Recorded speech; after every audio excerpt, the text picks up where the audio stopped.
نحمدہ ونصلی ونسلم علی رسول الکریم اما بعد فاعوذ باللہ من الشیطان الرجیم بسم اللہ الرحمن الرحیم۔ میرے معزز محترم مکرم دوستوں اور بھائیوں، آج کی یہ بزم، آج کی یہ محفل نماز کے مسائل کے حوالے سے ہے۔ ہمارے اکثر دوست ایسے بھی ہیں کہ جن کا جو وضو ہے وہ بھی کمپلیٹ نہیں، جن کو وضو کے فرائض کا ورن تو پتہ ہی نہیں، اگر پتہ ہوتا ہے تو پھر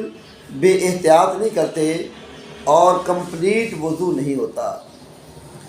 اور اگر وضو کے فرائض میں سے کوئی فرض رہ جائے تو وضو نہیں ہوگا،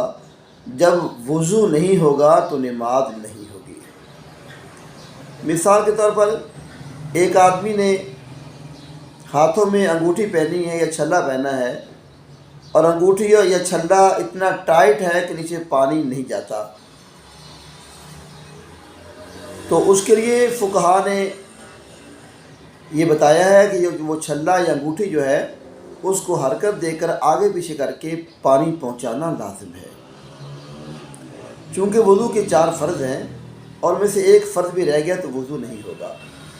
ایسے ہی نماز کے مسائل ہیں جو کہ اکثر لوگوں کو دیکھ کر دکھ ہوتا ہے کہ یار افسوس، یہ بیچارے، ان کو نماز کے فرائض تک کا پتہ نہیں، ان کو نماز کے واجبات تک کا پتہ نہیں۔ میرے محترم، میرے معزز دوست، میرے بھائی، جیسے ہم دنیا میں رہنے کے لیے باقی علوم سیکھتے ہیں، باقی اپنے بچوں کو کوئی ہنر، کوئی کام سکھاتے ہیں، خدا را خود بھی جو فرائض علوم سیکھیں، خود بھی نماز کے فرائض و واجبات سیکھیں اور اپنے بچوں کو بھی سکھائیں۔ اگر آپ اپنے بچوں کے ساتھ فیر ہیں، اگر آپ کو اپنے بچوں کی اور اپنی بھلائی عزیز ہے تو پھر یہ کام کرنا پڑے گا۔ جیسے کہ رب کائنات فرماتے ہیں کہ خود بھی آگ سے بچو اور اپنے اہل و عیال کو بھی آگ سے بچاؤ۔ تو اس کا مطلب کیا ہے کہ خود بھی فرائض جو علوم ہیں وہ سیکھیں اور اپنے بچوں کو بھی سکھائیں۔ دیکھیں، نماز سے پہلے وضو ہے، وضو کے 4 فرض ہیں اور چاروں فرض ہی کمپلیٹ ہونے چاہیے۔ اور ایسے ہی جب نماز شروع کرنی ہے، بعض اوقات تو ایسے ہوتا ہے کہ امام رکوع میں ہوتا ہے اور پیچھے آنے والا، جس نے امام کے پیچھے نماز کا آغاز کرنا ہے، اس کو پتہ ہی نہیں، وہ آ کر بجائے کہے کہ فلاں تکبیر، فلاں نماز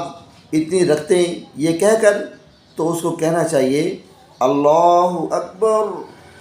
یہ کہہ کر ہاتھوں کو باندھ کر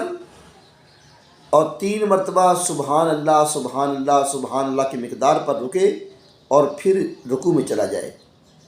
یعنی جب رکوع میں جانا ہے پھر دوبارہ کہے اللہ اکبر۔ میرے دوست، میرے بھائی، میرے بزرگ بعض ایسے کرتے ہیں کہ امام رکوع میں ہوتا ہے اور وہ آتے ہیں اور بجائے کہ وہ یہ کہہ کر تکبیر تحریمہ کہہ کر ہاتھوں کو باندھے، وہ سیدھے رکوع میں چلے جاتے ہیں۔ جب رکوع میں چلے گئے تو ان کی نماز کا آغاز ہی نہیں ہوا۔ جب نماز کا آغاز ہی نہیں ہوا تو نماز کمپلیٹ کیسے ہوگی؟ ایسے ہی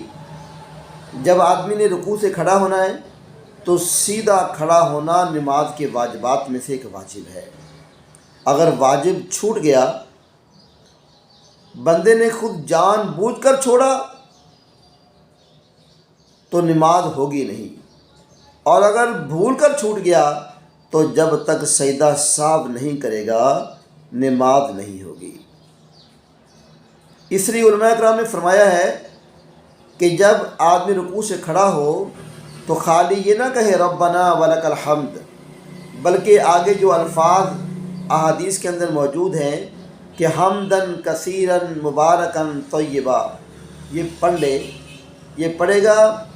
تو وہ مقدار وہ ٹائم ٹیبل پورا ہو جائے گا، جس سے کہ نماز کی جو واجبات میں سے ایک واجب جو ہے وہ پورا ہو جائے گا۔ ایسے ہی جو دو مرتبہ ہم زمین پر سر رکھتے ہیں اور سجدہ کرتے ہیں، دونوں سجدوں کے درمیان جلسہ کرنا یعنی کہ بیٹھنا، صحیح ہو کر بیٹھنا، یہ نماز کے واجبات میں سے ایک واجب ہے،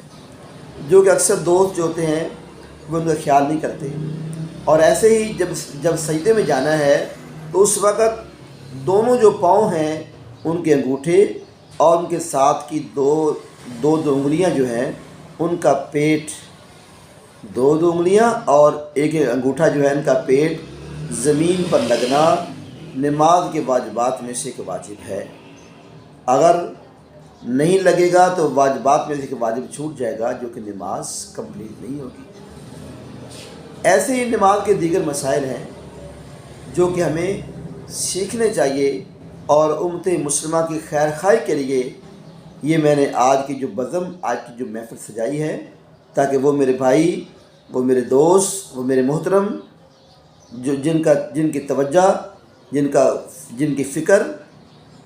جن کی سوچ اس طرف نہیں، وہ پلیز وہ برائے مہربانی نماز کے فرائض و واجبات کی طرف اپنی سوچ کریں، تاکہ اللہ تبارک و تعالیٰ میری اور آپ کی آخرت اچھی کر دے، میرا اور آپ کا خاتمہ اللہ تعالیٰ ایمان پر فرمائے، ہمیں دین اسلام کی اللہ تعالیٰ خدمت کرنے کی،